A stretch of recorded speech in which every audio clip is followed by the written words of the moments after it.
और यहूदियों से भी जंग का जिक्र मिलता है।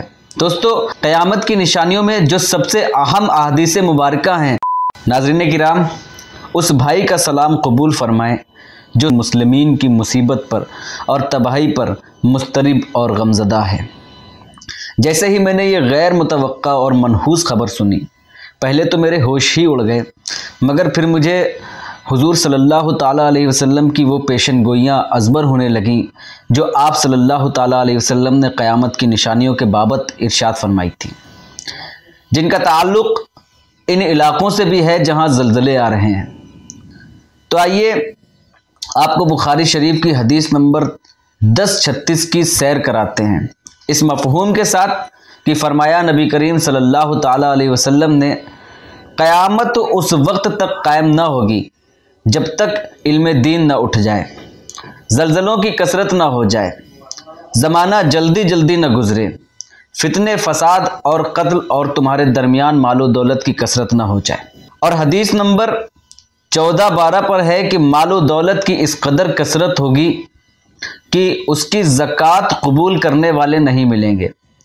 बुखारी की हदीस नंबर 81 पर है, शराब एलानिया पी जाएगी और ज़िना फैल जाएगा, मस्तूरात की तादाद ज़्यादा होगी, मर्दों की कम होगी, यहाँ तक कि 50 ख़वातीन पर एक मर्द कफ़ील होगा। नाज़रीन किराम, मस्तूरात की कसरत और वाहिद मर्द का कफ़ील होना तीसरी जंग अज़ीम की तरफ इशारा है, जिसमें मर्द कसरत से मारे जाएंगे। इस ज़िम्न में बुखारी की हदीस नंबर 69, 35 और 71, 21 पर भी नज़र डालते चलें।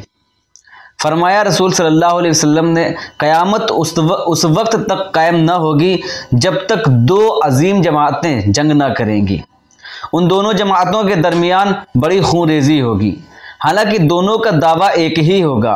बुखारी की एक और हदीस में यह भी बताया गया है कि फरमाया रसूल सल्लल्लाहु ताला अलैहि वसल्लम ने, क़यामत की 6 निशानियाँ शुमार कर लो, मेरी मौत, फिर बैतुल मुक़द्दस की फ़तेह, फिर एक वबा जो तुम में शिद्दत से फैलेगी, जैसे बकरियों में ताउन फैल जाता है, कोरोना वायरस आप लोगों को याद ही होगा, फिर माल की कसरत, फिर तबाहकुन फितना कि अरब का कोई घर बाकी न रहेगा जो उसकी लपेट में ना आ गया हो, फिर सुलह जो तुम्हारे और बनीउल असगर के दरमियान होगी, लेकिन वो दगा करेंगे और अजीम लश्कर के साथ तुम पर चढ़ाई करेंगे। इसके अलावा तुर्कों और बालों के बने जूते पहनने वालों से और यहूदियों से भी जंग का जिक्र मिलता है। दोस्तों, क़यामत की निशानियों में जो सबसे अहम अहादीस मुबारका हैं, जिन पर अक्सर लोग ज़ेर बहस नज़र आते हैं, वो हैं हज़रत मेहदी आखिरुज़्ज़मा की आमद और ईसा अलैहिस्सलाम का नुज़ूल। तो हम सबसे पहले मेहदी अलैहिस्सलाम की बात करते हैं। मुस्तदरक लिल हाकिम की हदीस नंबर 86, 72, 86, 73, 86, 75 और 85, 31 से हमें मालूम होता है कि मेहदी नस्ल फ़ातिमा से होंगे। उनका नाम मोहम्मद इब्न अब्दुल्ला होगा। आलम अरब पर एक आहनी ताकत बनकर उभरेंगे, बातिल कुव्वतों के खिलाफ जिहाद करेंगे। इनको अल्लाह की जानिब से हर तरह की मदद दरकार होगी, ज़मीनी मदद मशरिक़ से और आसमानी मदद ईसा अलैहिस्सलाम के नुज़ूल से। मिसाल के तौर पर हम बुखारी की 21-18 नंबर हदीस को पेश करते हैं। फरमाया रसूल सल्लल्लाहु ताला अलैहि वसल्लम ने, एक लश्कर काबे पर चढ़ाई की गरज से आएगा, जब मुकामे बैदा में पहुंचेगा तो उन्हें अव्वल से आखिर तक ज़मीन में धंसा दिया जाएगा। ये थी ज़मीनी मदद।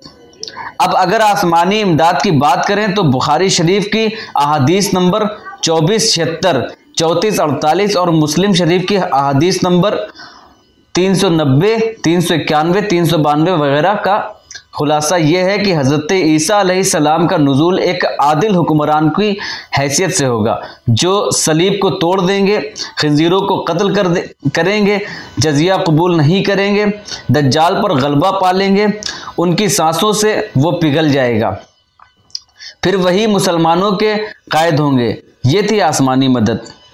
ये तो सब ठीक है, मगर अहले तशी के उस अक़ीदे का क्या जो 12वें इमाम 12वें इमाम हज़रत मेहदी हैं, जिन्हें इमाम गाइब और इमाम मुंतज़र भी कहा जाता है। उनके तवल्लुद होते ही इस खदशे से कि कहीं उन्हें भी कत्ल ना कर दिया जाए, एक गार में छुपा दिया गया था। तकरीबन 1200 बरस से आप उसी गार में रूपोश हैं। अहले तशी का अकीदा है कि वो आखिरी ज़माने में ज़ाहिर होंगे। हालांकि इस अकीदे को महज इस बिना पर मुस्तदरक नहीं किया जा सकता कि इतने तवील अरसे तक गार में कौन जिंदा रह सकता है। अल्लाह ताला ने असहाबे कहफ को 300 बरस तक गार में सुलाए रखा।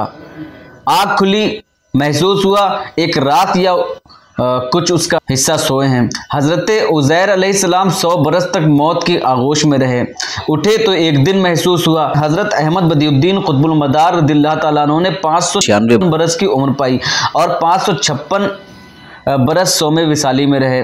फरमाया, ये दुनिया एक दिन है जिसमें मैं रोज़ेदार हूँ। हज़रत ईसा अलैहिस्सलाम आज तक आसमानों में हयात हैं। इसी हयात अर्ज़ी के साथ आसमान पर उठा लिए गए थे, जिनका नुज़ूल क़ुर्ब क़यामत होगा। वमा तौफ़ीक़ इल्ला बिल्लाह।